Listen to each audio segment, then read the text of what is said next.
NN Amin, અધિક્ષક PGVCL Jamnagar.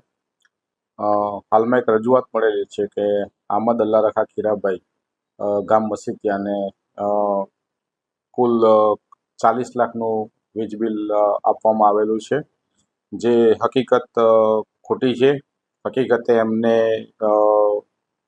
December જાન્યુઆરી બિલની અંદર ફેબ્રુઆરી મહિનામાં 23,630 યુનિટનું પેન્ડિંગ યુનિટનું બિલ આપવામાં આવેલું છે, જેની કુલ રકમ 2,07,000 થાય છે અને જેનો વ્યાજની ગણતરી કરતા 18,000 સમથિંગ રૂપિયાનું વ્યાજ થાય છે. એટલે આમ 40 લાખ રૂપિયાનું બિલ આપેલી વાત સદંતર ખોટી છે અને સદર બિલનું પેમેન્ટ ગ્રાહક દ્વારા ન કરવામાં આવેલું હોવાથી ગ્રાહકનું વીજ મીટર ઉતારી અને કનેક્શનને કાયમી ધોરણે રદ કરવામાં આવેલું છે. અરજદારની રજૂઆત આજે મળી છે, તો એના અંગે તપાસ નિમી અને આગળની કાર્યવાહી કરવામાં આવશે. હલો સાહેબ, મારું નામ યુસુફ આમન છે, મસીતિયા ગામથી બોલું છું.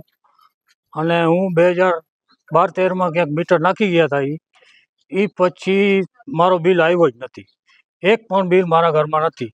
અને ડાયરેક્ટ 12-13 વર્ષ 14 વર્ષ પછી આવ્યા, 2 લાખ રૂપિયા અને માથે કાંઈક બિલ કે ચડી ગયો છે તમારો. અને પછી કે અમે મીટર આ લઈ જાય છે, તમારાથી ભરાય એમ છે. હું કીધું 2 લાખ રૂપિયા શું, મારાથી 1000 રૂપિયા ભરાય એમ નથી સાહેબ. તો એ મીટર લઈ ગયા અને પછી થોડાક દી પછી મને નોટિસ આવી કાંઈક અદાલતની, એમાં 38 લાખ રૂપિયા વ્યાજ લગાવ્યો 2 લાખ ઉપરનું, અને બધાય ટોટલ મારે 40 લાખ રૂપિયા ભરવાના થયા. હવે સાહેબ, મારે આ 2 મકાન છે તૂટેલા ફાટેલા નળિયાવાળા, સરખા કમાલ નથી, એમાં થાંભલા ભરાવેલા છે સાહેબ, તમે જોઈ શકો છો. ઉતારી લેજો, એક વિડીયો ઉતારવો હોય સાહેબ તમે. 2 પંખા ને 2 લેપ, અને એ 40 લાખ રૂપિયા મારે કેમ ભરવા? અત્યારે મારા સારું છે ને, ખાવાને સાંધા છે.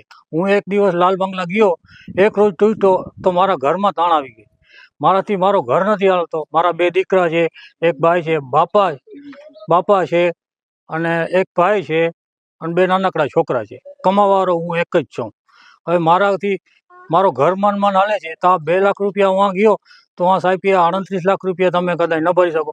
2 લાખ ને ઉપર જે બિલ છે એ તમારે ભરવું પડે. તો એ મારાથી એ પોઝિશને નથી મારે ભરાય. મારા ઘરમાં આવવાનું કારણ શું? કેટલા સમય બિલ મળ્યું?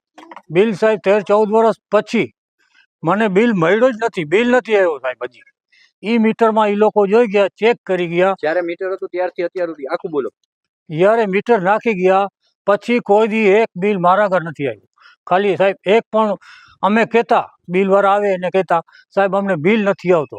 અમે ફરિયાદ 2-3 ફેરી કરી, એ કે આવશે આ પૂરો, તમને નથી આવતો તો શું વાંધો છે.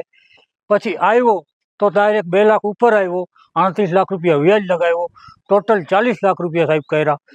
અત્યારે મારા ઘરમાં પંખો બળી ગયો છે, જોઈ લ્યો, બંધ પડ્યો છે. એ રિપેર કરવાના પૈસા નથી, તો હું 40 લાખ રૂપિયા કઈ રીતે સાહેબ ભરી શકું? હા, મારા મકાન બધા 2 વેચી નાખું સાહેબ, એ 2 લાખના નહીં થાય. 40 લાખ તો અહીંયા રહ્યો, મારા મકાને 2 લાખના નથી. તમને હું મકાન, તમે મારો વિડીયો જોઈ લેજો, હું ઉતરાવીશ. અને મકાનમાં મારા કમાલ નથી પડ્યા. ચોમાસામાં અંદર વરસાદ કેટલો પડે છે, મારા કપડાં, ખાટલો એક છે, એ પણ ગલરી જાય છે.